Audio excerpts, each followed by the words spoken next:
just nothing more exciting than the spring buds on the trees and the beginning of the blossoming flowers.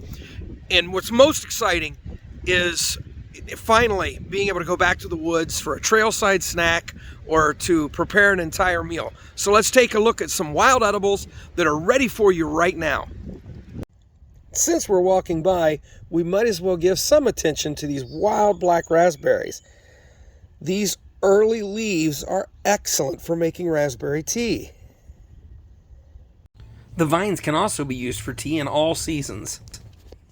A small handful will make a healthy, refreshing tea. Steep for about 10 minutes in boiling water and enjoy with honey or your favorite sweetener.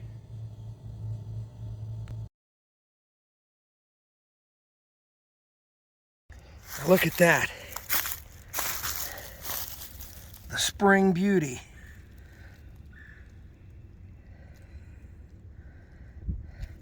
The flowers are edible, as well as the foliage, but the real jewel is just below the surface. These spring beauties were a favorite of many of the Native Americans that foraged these lands long before us. And the flowers and the petals are a tasty trailside snack, or you can dig those bulbs that are just below the surface, and they cook up a lot like a potato. Sometimes called the spring beauty or Virginia beauty. Regardless, an age-old wild edible spring flower.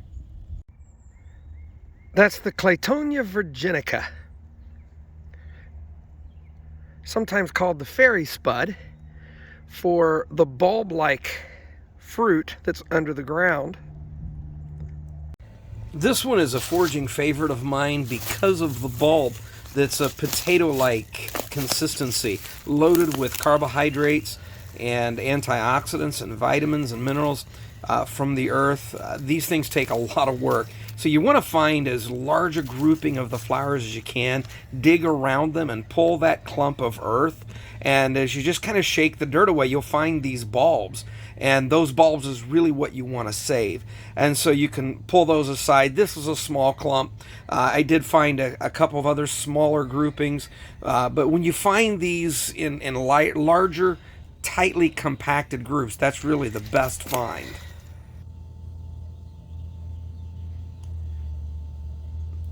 And once you clean these up and wash all of the dirt off of them, you literally just cook them up like a potato. Oh wow, and look there, just steps away. You bet. It's the mighty ramp. Again, the surface is quite edible. You can eat the foliage and the leaves. Smells like onion. And just as tasty. Now behind me right here is a great patch of the ramps, and there are a lot of mature plants in here. And I've come back to this spot several years now in a row, and there's always plenty, and there's lots of mature plants, and this particular group has just continued to grow and spread throughout the forest here.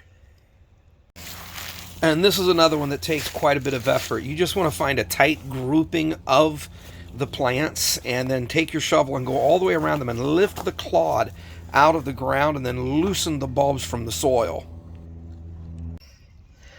So as you can see, we've got quite a clump just from that one small dig, and those are smelling wonderful. Once you've dug them, most of the work is over. Take them home, wash and clean them. These can be frozen and used all year long. And there's another trailside snack favorite of mine, the common blue violet. They're just all over the place right here. So if you find enough of these blue violet blossoms, they make a fantastic tea. It's a nice treat. They also dress up a salad of other wild edibles and make a nice trailside snack. Common dock and burdock are often overlooked While the greens can be a bit bitter, the roots are similar to a radish. One of the most beautiful of the early spring wild edibles is the purple dead nettle. Easy to harvest, makes a great salad, and sautés nicely.